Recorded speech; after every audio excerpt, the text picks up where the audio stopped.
Hey everybody, it's me, Alex. So, it's Thursday night.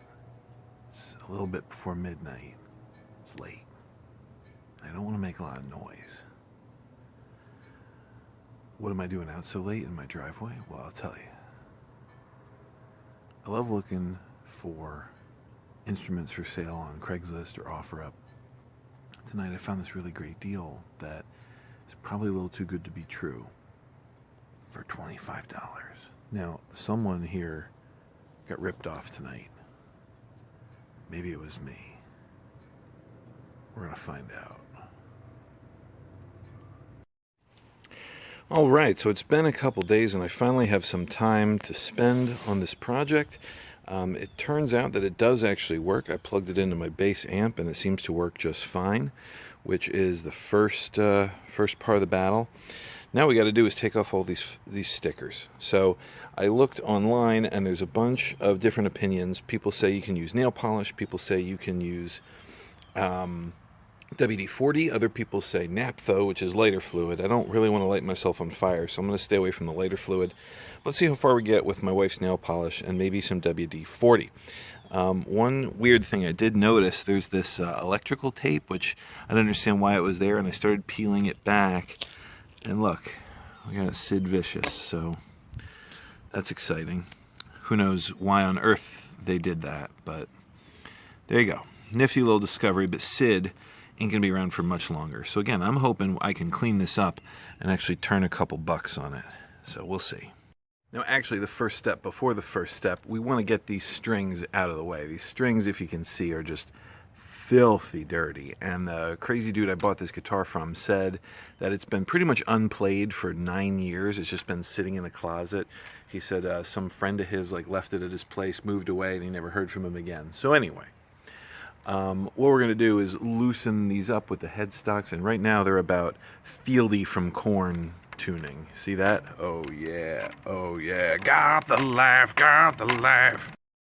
Well, I got some bad news. I just got started. You can see I just got that low E string still on there. I'm using all the peg tuners to twist it so the strings come off. Let me line all these up. If you notice, that ain't good. This guy is bent. I don't think that's really going to be a problem. Just makes it a little more awkward to do this. Dude must have dropped it or slammed it against it at some point at some time. Oh well. I did also disappointingly notice that it's a Squier, which I already knew, but it's the Affinity, which if I have my Squiers right, that means it's the crappiest Squier. So, you know, we're dealing with an instrument that probably sold new for 200 bucks. It might have even been 200 with one of those crap little 20-watt amps, with a gig bag, with a set of chords and a tuner and a little booklet. But we're hoping to make this a $150 instrument and I can sell it and make 125 bucks. That's the goal. Or maybe I'll just keep it. We got to see how this turns out first. Alright, so the strings are off, and now what we're going to do is start peeling off the stickers and all this gunk. And I think what I'm actually going to do is start with the back, because these I'm hoping are going to be actually a little bit easier. I didn't really look at what these are. So what do we got? Vampire thing, monkey with a boombox. I don't speak Spanish, but I think he doesn't like George Bush. And Rosie the Riveter. I don't know, maybe a chick had this bass before. And we got Freak. Oh, we got the Weed Plant, of course. And we got Vans. So we got pretty much a whole pastiche of anti-authoritarianism we're going to remove from this bass right now. So I got an old t-shirt and I got a paper towel and I got some nail polish, and we'll try soaking the t-shirt first with a little bit of nail polish, kind of come around the edges, and we'll see if that works. So far so good. I got the vampire sticker off and there's some adhesive left. Working on the monkey sticker, and this is again one of those vinyl ones, and people online said this would be a little bit harder. I am using a razor blade, even though a lot of people said not to do that because you can scratch the finish, but this is going to get the sticker off a little bit easier. And I'm not really as concerned with a couple of nicks in the finish here, especially since this is the back of the guitar. Just looking to get it done efficiently. So the question is I'm gonna see, like right there, my razor got right in there and got it. So some people online had said to use a credit card or something that's got a flat edge but is a little more dull. Now that's sticking back there again. So let's see now if the nail polish, before I just re-ink the whole thing off, if that's actually going to get rid of that adhesive or not. The answer is no. The answer is not really. You can kind of see it's still stuck on there. I really like this product, Goo Gone. I might have to hit it with that. I might try some WD-40 on this in a little bit. And remember, kids, just say no to drugs. So yeah, so far none of these methods are really working. Someone said to use a credit card. That's ineffective. That's pretty much ineffective. You know, all these stickers are vinyl stickers. I think they might have been thinking about the paper ones. So the Rosie the Riveter sticker came off, but you can see, I don't know if you can really see, there's still an outline there. And not a lot I can do about that.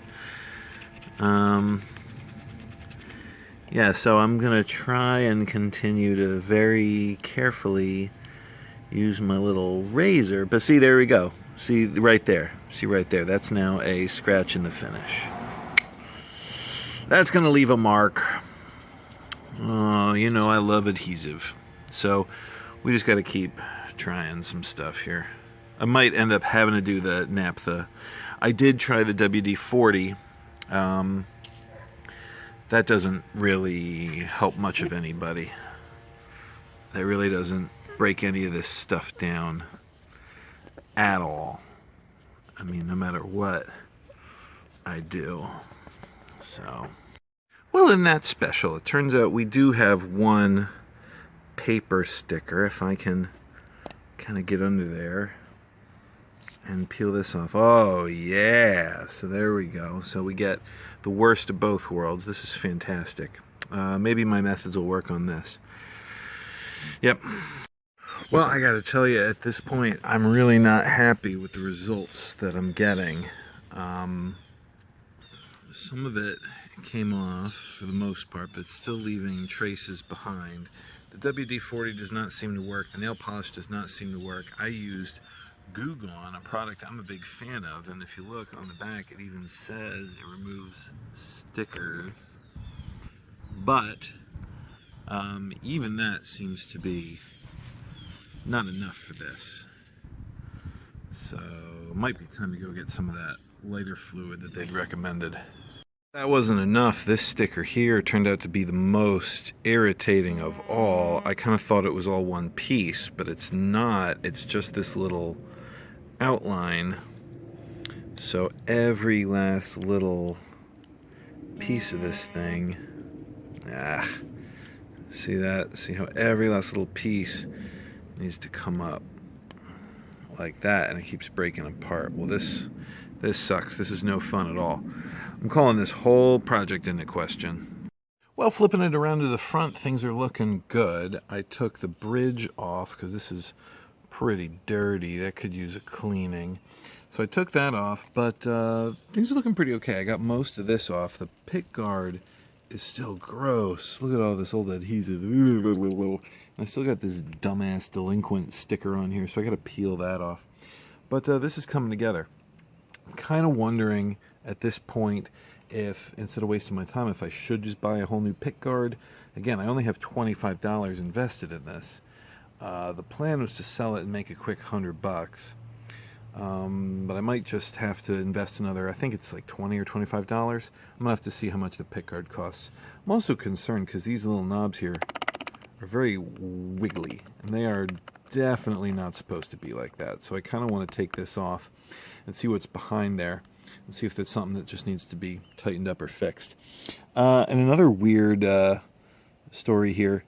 There was something under the pick guard. It looks like a little wire. I don't know if this is some sort of ground wire, but I don't really know what that's doing there. So that's a little bit of a mystery, but I'm just going to leave that alone. All right, more progress. As you can see, I was able to get most of the adhesive off of here. There is still some.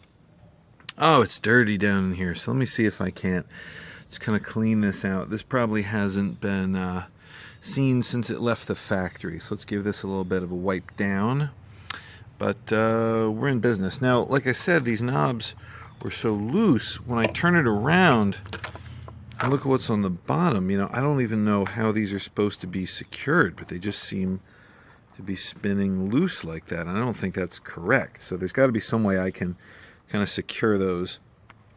I'll have to figure out what to do there. Okay, so to fix my loose tone and volume knob problem, it turns out this problem's actually way easier than I thought it was going to be. All I got to do is take my 11-inch closed-end wrench and just tighten up that nut. There we go. Not too tight, doesn't have to be perfect. I sort of loosened this by hand, so there we go. If I do it like that, get that tight, not too tight, but there we go. And now these don't really, well, actually that's not quite true. It's still rattling. Another couple of turns. There we go. That's much, much better. There we go. Cool. Alright, and now that we got all these nice and tight, these knobs are really easy. These just pull on and off. So there you go. I just stick it back on like that, and we're good. Easy. Alright, it's looking a lot better. Alright, so it's been some time away from this project, but I want to try and finish it up today if I can. So where we're at is I was able to get all of the stickers off the body, but there's still some traces of adhesive, or maybe that is just scratching from when I tried to take it off. So that's not perfect, but I'll take it. It looks, you know, decent enough. If you really get close, you can still see some of the lettering and stuff, but you know, it certainly looks better than it did before. But the problem I'm having is there's this adhesive still on the back that's very, very stubborn. So I kind of wanted to just leave this alone, let it dry a little bit. I'm going to try hitting it again and then see where we're at. And then the other thing that we're going to do is clean up some of these frets. We're going to condition the fingerboard, and then we're going to slap some strings on. So let's see how much success we have with this.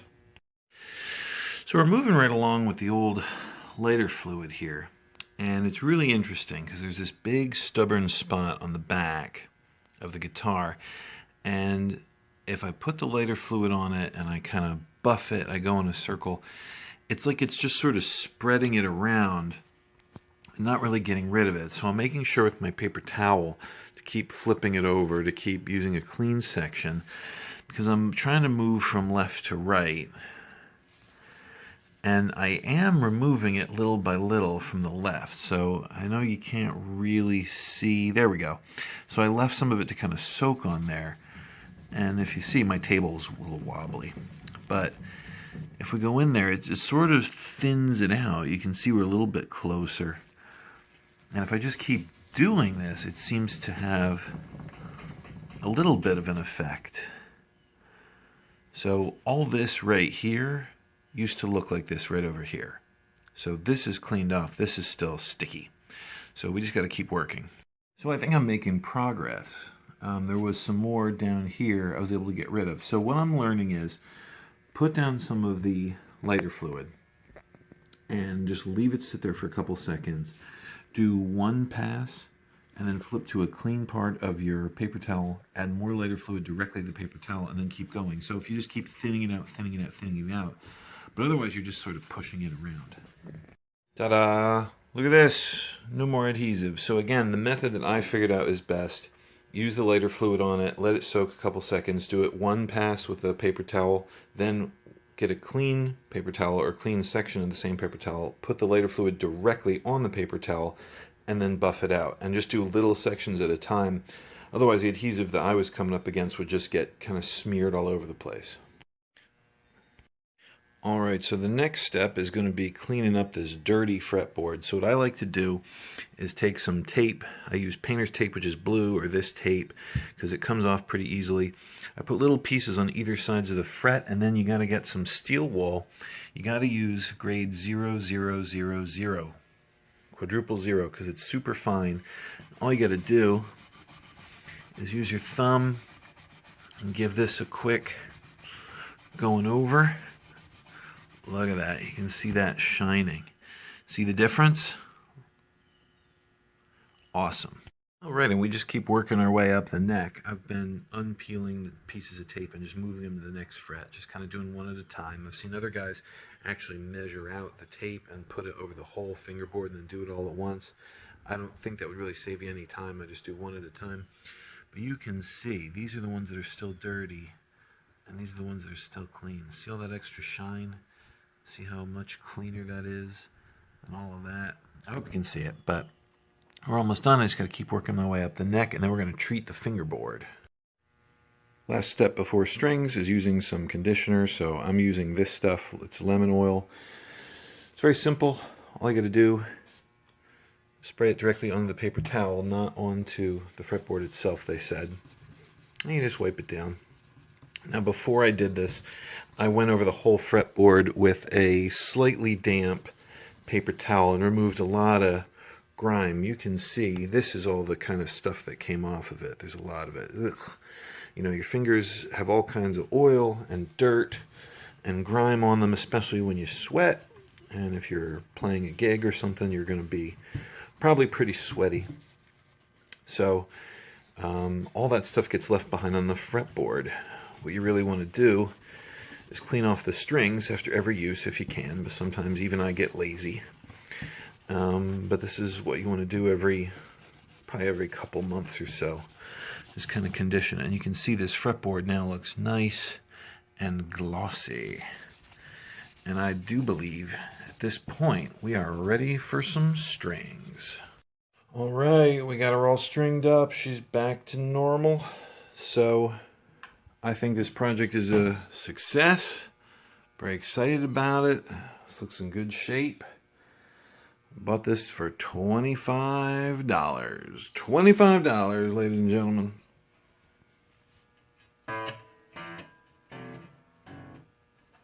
A little bit of string buzzing. I'll play around with the action. I'll see what I can do, but there we go.